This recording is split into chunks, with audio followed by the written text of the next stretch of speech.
नमस्कार. श्री शिव महापुराण रुद्र संहिता सृष्टिखंड अध्याय क्रमांक 17 पाप गुणनिधीची कथा. श्री गणेशाय नमः. सूत म्हणाले, हे मुनीश्वरांनो, ब्रह्मदेवांचे सृष्टीविषयीचे निरूपण ऐकून नारदांनी त्यांना विनयपूर्वक नमस्कार केला. त्यांनी विचारले, भगवन, भक्तवत्सल भगवान शंकर कैलास पर्वतावर केव्हा गेले? त्यांनी महात्मा कुबेराशी कशी मैत्री केली? ज्याचे स्वरूप परिपूर्ण आणि मंगलमय आहे ते शिवप्रभू कैलासावर काय करतात? हे सर्व जाणून घेण्यास मी अतिशय उत्सुक आहे. तरी याविषयी काही सांगा. ब्रह्मदेव म्हणाले, नारदा, मी तुला चंद्रमौळी भगवान शंकरांचे चरित्र सांगतो. ते कैलास पर्वतावर कसे गेले, त्यांची कुबेराशी कशी मैत्री झाली, हे सर्व सांगतो. कंपिल्य नगरात यज्ञदत्त दीक्षित नामक एक प्रसिद्ध ब्राह्मण राहत असे. तो यज्ञ विद्या विचारत वेदांग वेदांत यांचे उत्तम ज्ञान असलेला, राजगृही मान असलेला, चतुर आणि सदाचारी होता. त्याला एक पुत्र होता. त्याचे नाव गुणनिधी. पित्याने त्याची 8व्या वर्षी मुंज केली. त्याला विद्याभ्यासासाठी गुरुगृही पाठवले, पण त्याला विद्यार्जनात रुची नव्हती. तो कुसंगतीत रमू लागला, जुगार खेळू लागला. तो स्नान संध्या करत नसे, ब्राह्मणांचा आचार धर्म पाळत नसे. दुष्ट आणि पाखंड्यांच्या सहवासात राहून तो वेदशास्त्रांची आणि देवादिकांची निंदा करत असे. खेळणे, गाणे बजावणे यातच वेळ घालवत असे.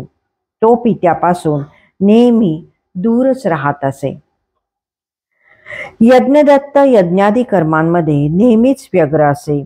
त्याला गुणनिधीचे आचार विचार, त्याच्या सवयी संगती याविषयी काहीच माहिती नव्हती.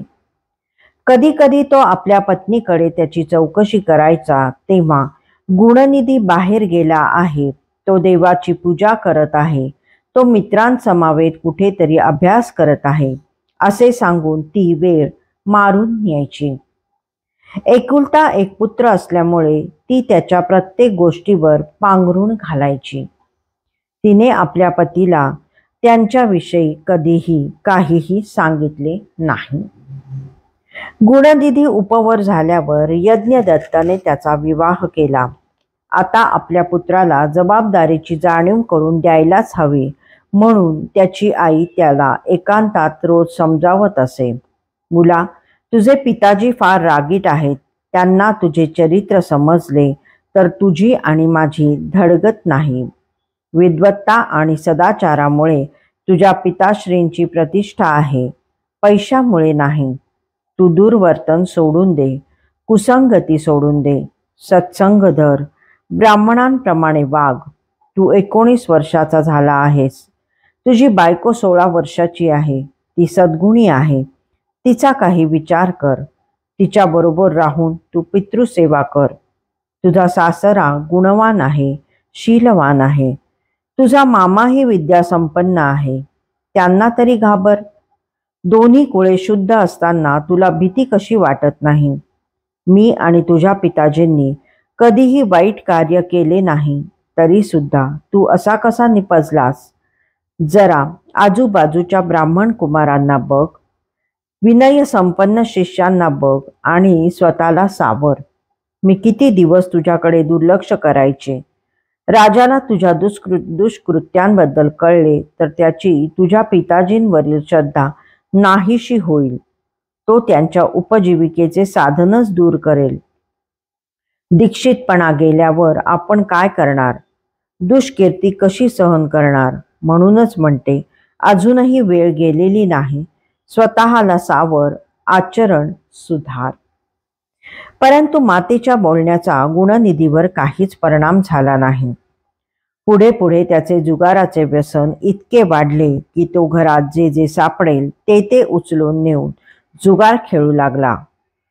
एकदा त्याने पित्याची हिऱ्याची अंगठी चोरली. ती जुगारात हारला.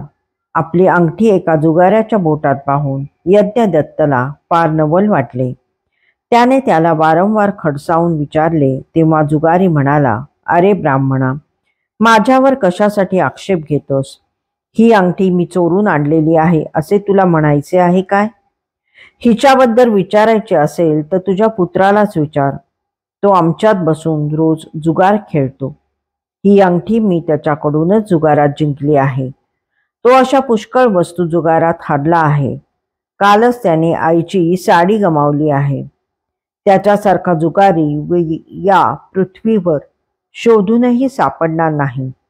तू स्वतःला दीक्षित समजतोस म्हणून तुझ्यासारख्या विद्वानाला स्वपुत्राचे लक्षण समजू नये याचेच मोठे आश्चर्य वाटते."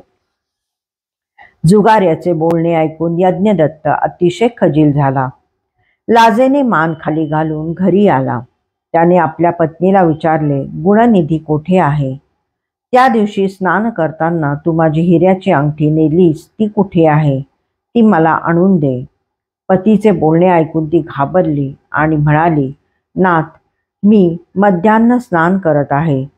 त्यानंतर मला पूजा सामग्रीची जमवाजमव करायची आहे. अतिथींसाठी स्वयंपाकही करायचा आहे. अशा व्यग्रतेत अंगठीची चौकशी काय करता? ती कोठे ठेवली आहे हे आता तरी मला आठवत नाही."